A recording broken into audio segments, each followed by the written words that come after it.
נפגע בתשתיות אסטרטגיות שלו ונערוף את ראש প্রথমবারের মতো হামাসের রাজনৈতিক নেতা ইসমাইল হানিয়াকে হত্যার কথা স্বীকার করলেন ইসরায়েলের প্রতিরক্ষা মন্ত্রী ইসরায়েল কাটজ।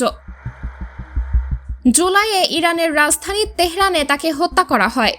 ইসরায়েল কাটজ এক ভাষণে ইয়েমেনের ইরান সমর্থিত হুথি বিদ্রোহীদের শীর্ষ নেতাদের লক্ষ্য করে এ মন্তব্য করেছেন।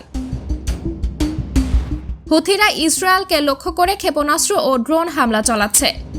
হানিয়া তখন ইরানের রাজধানীতে একটি ভবনে হামলার ঘটনায় নিহত হয়েছিলেন।